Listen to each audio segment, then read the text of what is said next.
So welcome back to lecture 1, part 3. In this lecture,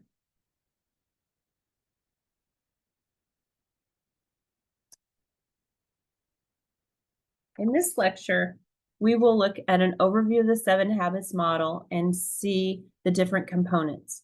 First, though, we start with talking about what is a habit. I love this quote from Aristotle at the top of the screen. We are what we repeatedly do. Excellence, then, is not an act, but a habit. So, our character is a composite of our habits. So think about that. So we sow a habit, and we sow a thought. We have a thought which turns into action.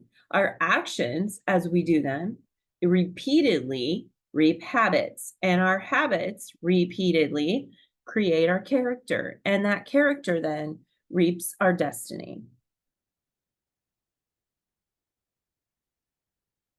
So as we look at habits, they can be learned, they can be unlearned, which for any of us that are trying to change, that's really good news. Any habits can be defined as an intersection of knowledge, skill, and desire. When we start with knowledge, we know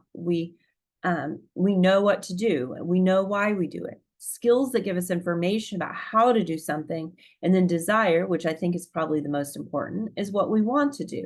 And that motivation that makes those other things come together in order to make something happen. We need all three. We need knowledge, we need desire, and we need skill.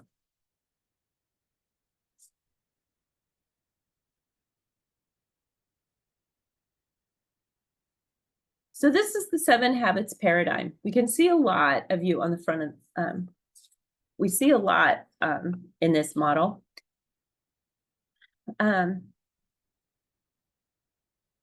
So we're going to start at the bottom of the model.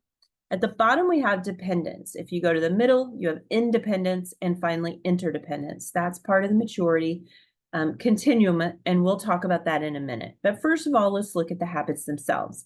Starting down here on the bottom, the first habit is to be proactive. The second habit, begin with the end in mind, and the third habit, put first things first. First habits 1, 2, and 3 lead us to private victories, the victories that allow us to achieve self-mastery and dominion over self being proactive.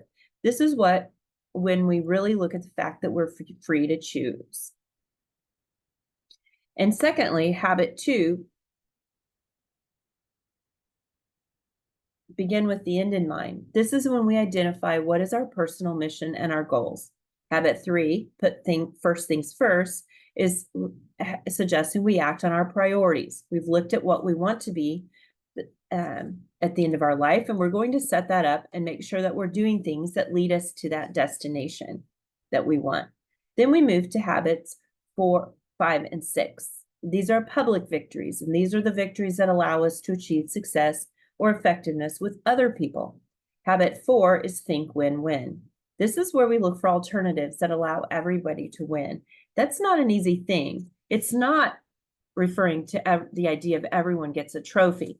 This is when everyone really wins. We find mutually satisfying outcomes in our interactions with people. Habit 5 is seek first to understand. This is both an attitude and a skill, listening deeply for complete understanding. Habit 6 is synergize, in which we discover creativity that people can experience when they explore their differences together. If we look and we circle around, we see habit 7 is sharpening the saw. And this is the habit that calls the others forth. It's our simple daily activities that implant the principles of effectiveness into our minds. These habits form a continuum because the private victory must come before the public victory. Until we've developed our self-mastery, it's difficult, if not impossible, to achieve success with other people. Taken together, the 7 habits cultivate personal character, which is the foundation of effectiveness. Now, when we look at the maturity continuum, we look at ideas on how we're going to become effective. And so when we look at maturity, it also follows a process. It's a process, not a condition. We are born as infants, we grow to maturity. Our physical, mental, and emotional, social, and spiritual dimensions grow side by side, but not necessarily at the same pace. A person may be physically mature but emotionally immature. For example, maturity is a never-ending process. There will always be progress in one dimension or another. We grow by being willing to tackle the process rather than resist it. We present a representation of the maturity process that we call the maturity continuum. The first stage is dependence. Dependence is a paradigm of you. You take care of me. You didn't come through. You did come through. I blame you for the results.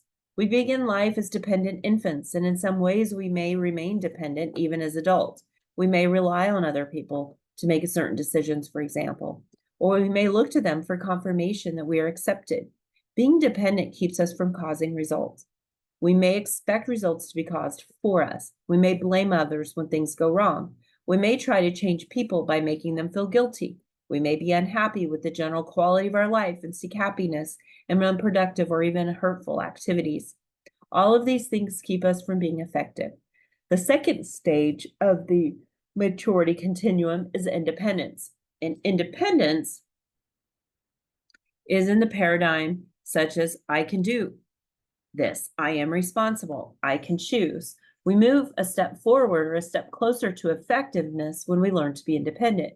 Now we no longer expect others to make us happy or handle our challenges.